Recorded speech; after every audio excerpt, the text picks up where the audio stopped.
Hello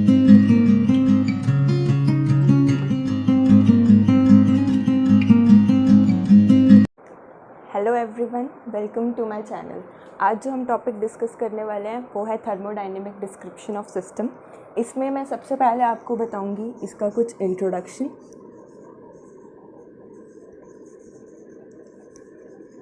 then हम इस topic में डिस्कस करेंगे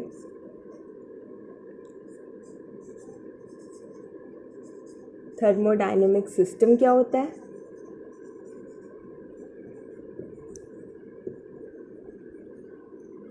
उसके बाद हम सिस्टम के कुछ टाइप्स, सराउंडिंग, बाउंड्रीज सब इसमें डिस्कस कर लेंगे। उसके बाद हम डिस्कस करेंगे थर्मोडायनेमिक इक्विलिब्रियम,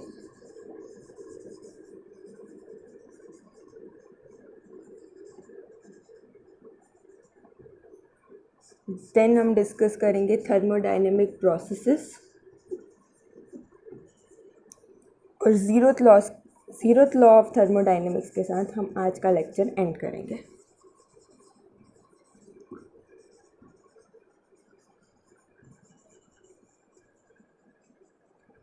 तो सबसे पहले हम देखते हैं थोड़ा सा इंट्रोडक्शन। तो इंट्रोडक्शन में हम देखते हैं कि थर्मोडायनेमिक्स एक्चुअली में होता क्या है। तो जैसे कि हमें पता है, थर्मो मीन्स होता है हीट एंड डायनेमिक्स मीन्स होता है मोशन। डायनेमिक्स मीन्स भी मोशन होता है, काइनेमैटिक्स मीन्स भी मोशन होता है। तो आप लोग मुझे कमेंट सेक्शन में बताना कि डायनेमिक्स और काइनेमैटिक्स में क्या डिफरेंस है। तो हम बात करेंगे इसमें हीट के मोशन की, बट एग्जैक्टली हम इसमें हीट के मोशन की बात नहीं करेंगे। एग्जैक्ट जो हम इसमें बात करेंगे वो हम बात करेंगे ट्रांसफॉर्मेशन ऑफ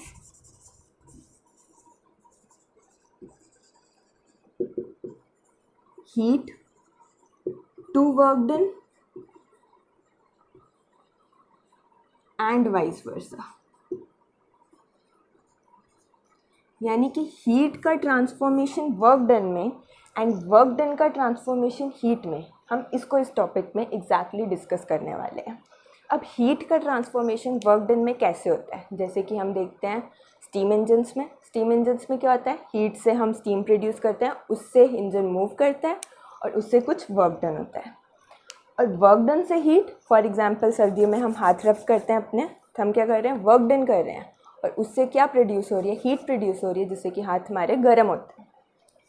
तो एग्जैक्टली हम इस थर्मोडायनेमिक डिस्क्रिप्शन ऑफ सिस्टम में हीट का ट्रांसफॉर्मेशन वर्क डन में एंड वर्क डन का ट्रांसफॉर्मेशन हीट में पढ़ते हैं।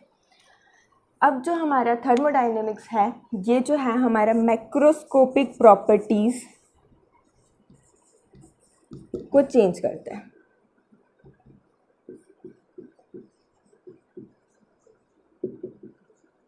चेंज करता है। ये माइक्रोस्कोपिक प्रॉपर्टी से इसका कोई लेना देना नहीं है।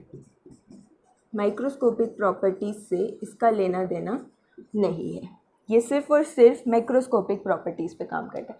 यानी कि वो उसके इंटरनल स्ट्रक्चर को चेंज, मतलब उसके जो माइक्रोस्कोपिक जो लेवल पे वो नहीं जाएगा, वो सिर्फ उसके मैक्रोस्कोपिक प्रॉपर्टीज़ को चेंज करेगा। मैक्रोस्कोपिक प्रॉपर्टीज़ में हमारे आ जाते हैं प्रेशर, वॉल्यूम, टेम्परेचर, मास, एट्सेट्रा एट्सेट्रा। मेनली हम इसमें प्रेशर, वॉल्यूम और टेम्परेचर की बात करेंगे इस टॉपिक के अंदर। तो ये हमारा हो गया इंट्रोडक्शन कंप्लीट। तो नेक्स्ट जो हम बात करेंगे, जैसे कि मैंने बताया था, वो है थर्मोडायनेमिक सिस्टम। थर्मोडायनेमिक सिस्टम क्या होता है?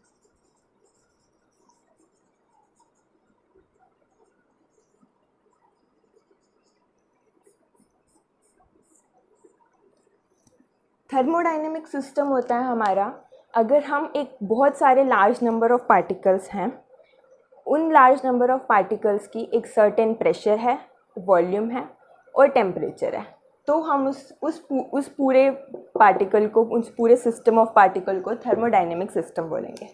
क्या? डेफिनेशन मैं लिखूंगी नहीं, I will provide the notes. तो ओवरऑल मैंने आपको एक्सप्लेन कर दिया। थर्मोडायनेमिक सिस्टम ये हो गया, ठीक है।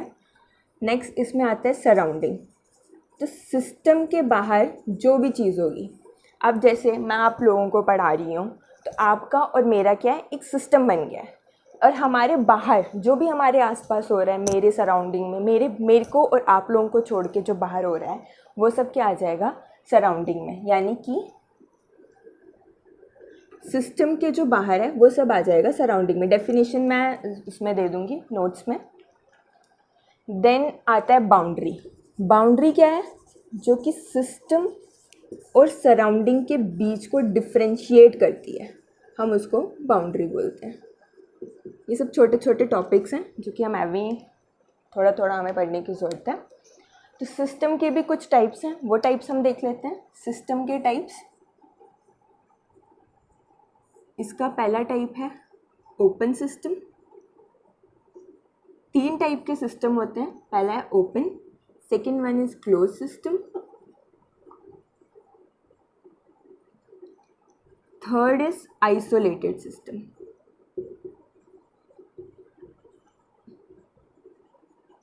अब ओपन सिस्टम में क्या होता है, ओपन सिस्टम में हमारी एनर्जी और मास दोनों का एक्सचेंज होता है। एक्सचेंज ऑफ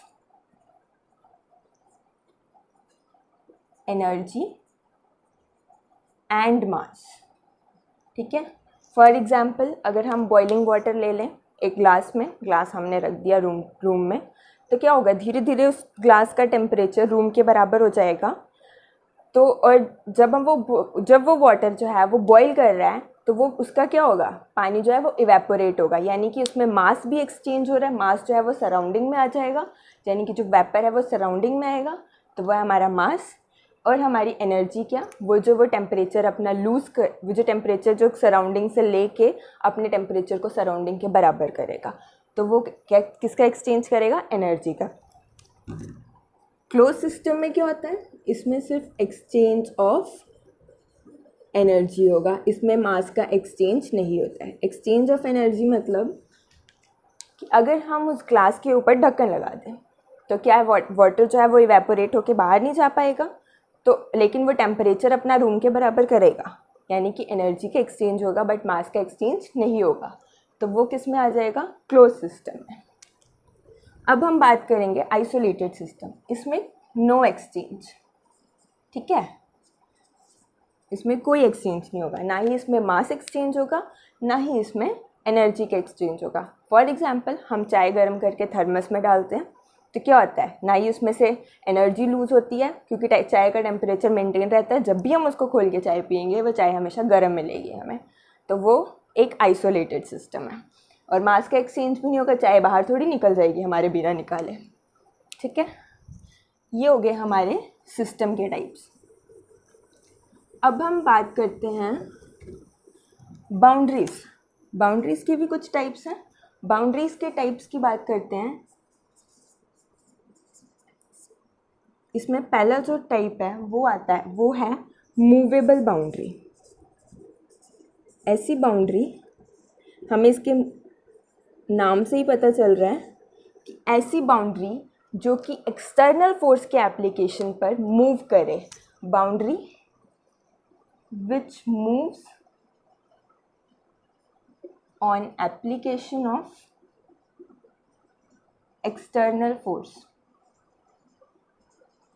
जैसे कि हमारा पिस्टन, जब हम पिस्टन के ऊपर फोर्स अप्लाई करते हैं तो वो क्या है, वो बाउंड्री मूव कर रही है, पिस्टन ऊपर नीचे जाता है, तो वो बाउंड्री मूवेबल बाउंड्री में आ जाएगी। नेक्स्ट जो हम बात करेंगे वो है रिजिड बाउंड्री। इसका भी हमें नाम से पता चल रहा है। रिजिड बाउंड्री मतलब which do not move on application of external force, जो कि एक्सटर्नल फोर्स के एप्लीकेशन से मूव ना करे। But practically in real life rigid boundary कोई होती नहीं है। ऐसी कोई बाउंड्री नहीं है जो जिस पे हम फोर्स अप्लाई करें और वो थोड़ी बहुत भी मूव ना हो। मॉलिक्यूलर लेवल पे उनमें कुछ ना कुछ मूवमेंट होता है। देन थर्ड हमारी आती है adiabatic boundary.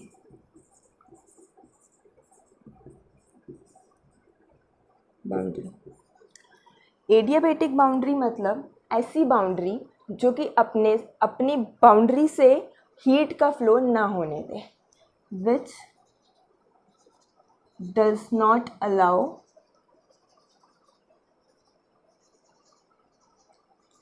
Flow of heat, यानी कि ये नॉन कंडक्टिंग बाउंड्री है, नॉन कंडक्टिंग। नेक्स्ट जो हमारी फोर्थ बाउंड्री है वो है डायाथर्मल बाउंड्री, विच अलाउ, जो कि हीट के फ्लो को अलाउ करती है, which allow flow of heat. ये सभी टर्म्स हमें आगे यूज़फुल होंगी, तो इन सबको ध्यान से याद रखना, ये सारे आगे काम आएंगे, एडियाबैटिक इन डायाथर्मल। और ये क्या होगी, इन शॉर्ट ये है कंडक्टिंग बाउंड्री। ठीक है, ये हो गया हमारा बाउंड्री कंप्लीट। अब जो हम करेंगे बात, वो हम बात करेंगे थर्मोडायनेमिक इक्विलिब्रियम की।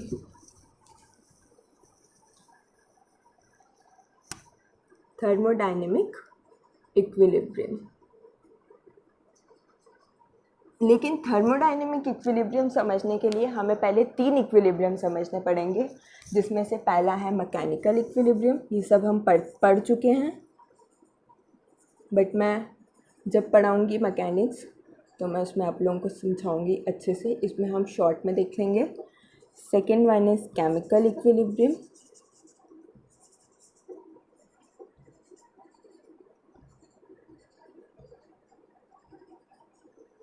And third one is thermal equilibrium.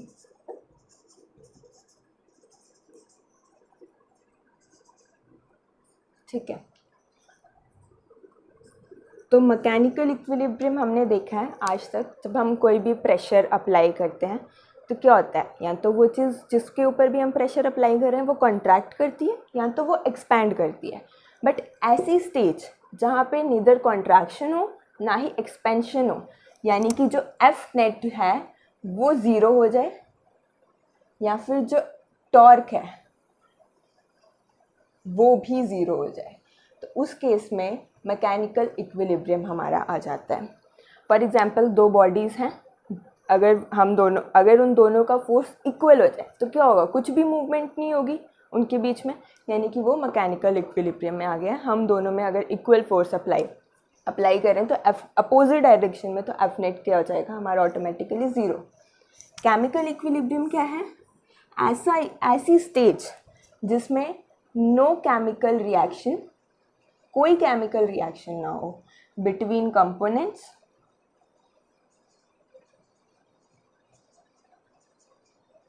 And substances. जब केमिकल रिएक्शन होना बंद हो जाए तो वो स्टेज में क्या होगा, केमिकल इक्विलिब्रियम होगा। नेक्स्ट हम बात करेंगे थर्मल इक्विलिब्रियम की। थर्मल इक्विलिब्रियम ना, अब हम बात करेंगे थर्मल इक्विलिब्रियम की। थर्मल इक्विलिब्रियम यानी कि जब दो बॉडीज़ का दो बॉडीज़, बॉडी ए और बॉडी बी, इन दोनों का टेम्परेचर जब इक्वल हो जाए तब हमारा होता है थर्मल इक्विलिब्रियम। लेकिन हम इसको थोड़ा सा डिटेल में पढ़ते हैं कैसे होगा। अगर फॉर एग्जांपल हमारी बॉडी ए है, इसका टेम्परेचर है 15 डिग्री, लेकिन ये 2 बॉडीज़ इन कांटेक्ट होनी चाहिए। अगर ये कांटेक्ट में नहीं होंगी तो हम ज़रूरी नहीं है कि हम उसमें बोलें कि थर्मल इक्विलिब्रियम है, लेकिन इन कांटेक्ट होना इनका ज़रूरी है।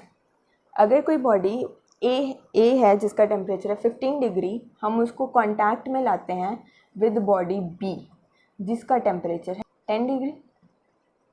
ठीक है, तो ये बॉडी का टेम्परेचर ज़्यादा है, ये इसको तब तक टेम्परेचर पास करेगी जब तक इन दोनों बॉडीज़ का टेम्परेचर इक्वल ना हो जाए।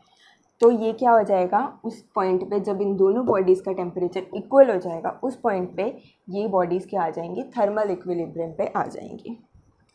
ठीक है, और जब ये तीनों इक्विलिब्रियम हो तब हम बोलते हैं कि ये बॉडी है थर्मोडायनेमिक इक्विलिब्रियम। इन शॉर्ट हम बोल सकते हैं कि थर्मोडायनेमिक इक्विलिब्रियम क्या है, equilibrium state It is equilibrium state of the system.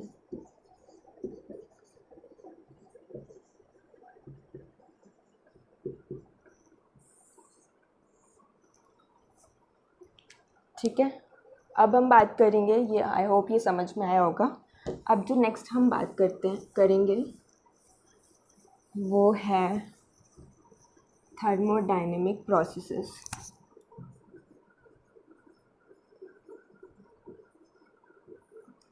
Thermodynamic processes में क्या होगा? थर्मोडायनेमिक प्रोसेसेस में क्या होगा? जब हमारी स्टेट वेरिएबल्स स्टेट वेरिएबल्स क्या हैं ये तो मैंने बताया नहीं। स्टेट वेरिएबल्स हैं pressure, volume and temperature. Pressure, volume and temperature जो कि किसी भी सिस्टम के स्टेट को बताते हैं। तो ये स्टेट वेरिएबल्स ये चेंज होंगे with time, change with time, यानी कि टाइम डिपेंडेंट हो जाएंगे। जब ये टाइम इंडिपेंडेंट होंगे, इधर मैं लिख देती हूँ, ये पीछे रह गया। जब ये टाइम इंडिपेंडेंट हो जाएंगे तब ये क्या होंगे? थर्मल इक्विलिब्रियम में। ये तीनों चीज़ें थर्मोडायनेमिक्स इक्विलिब्रियम में, सॉरी, थर्मोडायनेमिक इक्विलिब्रियम में। अब जब ये state variables P, V, T ये चेंज होते हैं विद टाइम तो हम क्या बोलेंगे? यहाँ पे क्या हो रहा है? थर्मोडायनेमिक प्रोसेस हो रहा है। ठीक है, तो अब हम इसमें नेक्स्ट डिस्कस करेंगे थर्मोडायनेमिक प्रोसेस के टाइप्स। तो इसके टाइप्स हैं, इसमें 6 टाइप्स हैं। क्वासी स्टैटिक,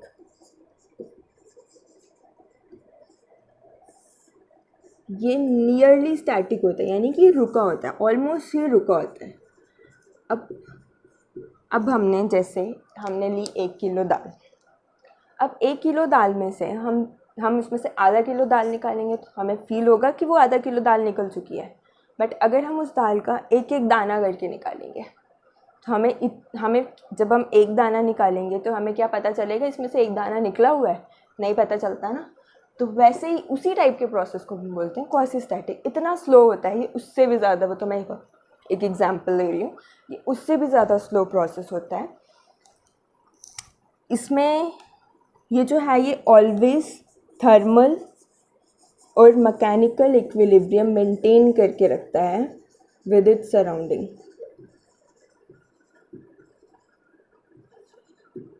हमेशा ही आपको थर्मल और मैकेनिकल इक्विलिब्रियम में मिलेगा अपनी सराउंडिंग के साथ। वो कैसे? इतनी स्लो होगा कि हमें हर एक पॉइंट पे उसके इक्विलिब्रियम दिखेगा। वो इक्विलिब्रियम से इतनी स्मॉल चेंज होगा, जब कोई चीज़ बहुत स्मॉल चेंज होती है तो हम क्या बोलते हैं? वो ऑलमोस्ट वहीं पे है।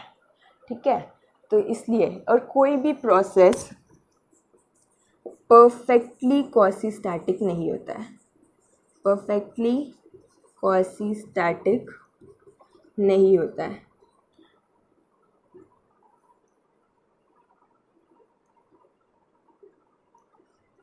नहीं होता है, ठीक है।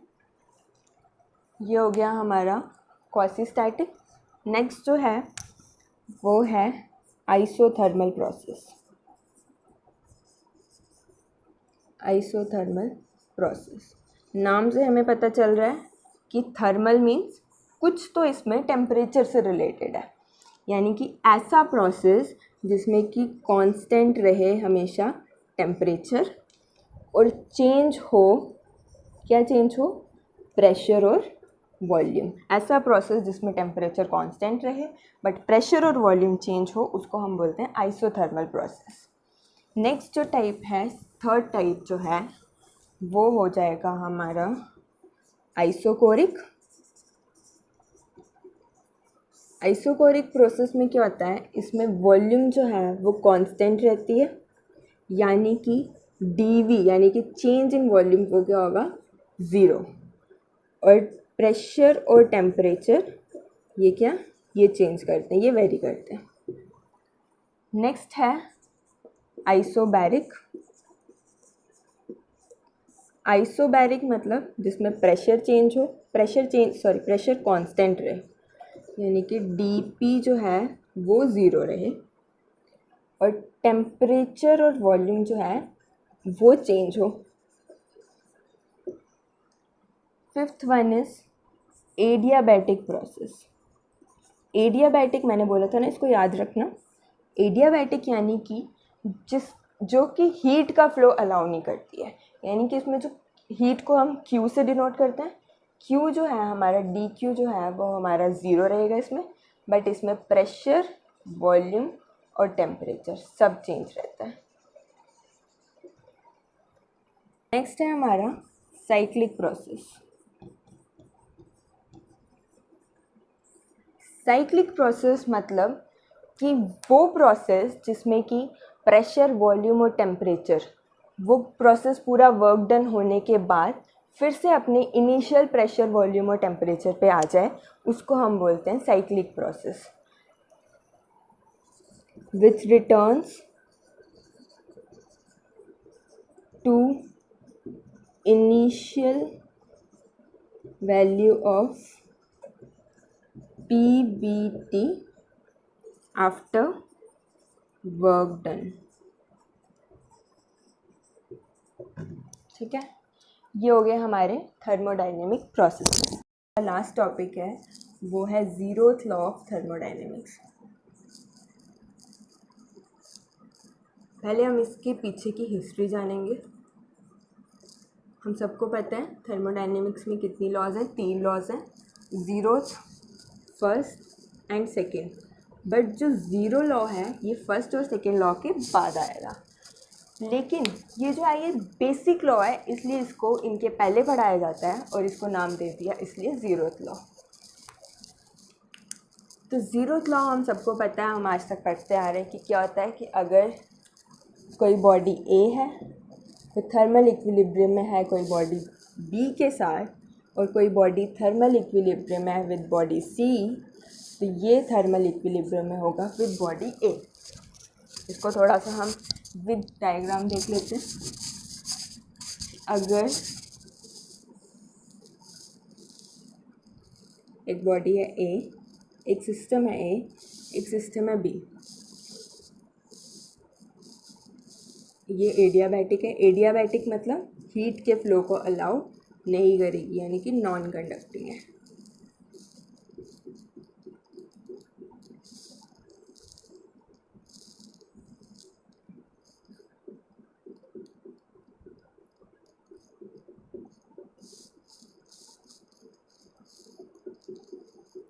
यहाँ पे कोई थर्ड बॉडी है C। अब हमने क्या किया, हमने इसको कर दिया कंडक्टिंग। ये क्या करेगा, ये जो बॉडी B है ये A के साथ भी थर्मल इक्विलिब्रियम में आ जाएगा और ये C के साथ भी थर्मल इक्विलिब्रियम में आ जाएगा। तो इसका मतलब कि जब हम इसको हटाएंगे, हम इसको डायथर्मल करेंगे, तो क्या यहाँ से यहाँ पे हीट का फ्लो होगा? नहीं होगा। क्यों नहीं होगा? क्योंकि जब बॉडी A और B थर्मल इक्विलिब्रियम है और बॉडी B C के साथ थर्मल इक्विलिब्रियम है, यानी बॉडी C A के साथ थर्मल इक्विलिब्रियम है।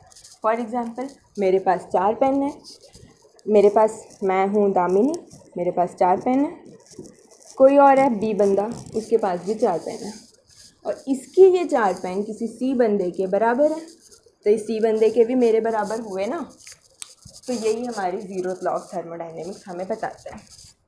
अब ये क्या है, ये लॉ हमें कंसेप्ट ऑफ टेम्परेचर देता है। ये सबसे इम्पॉर्टेंट पॉइंट है इसका, ये हमें कंसेप्ट ऑफ टेम्परेचर देता है। ये हमें टेम्परेचर का कंसेप्ट देता है।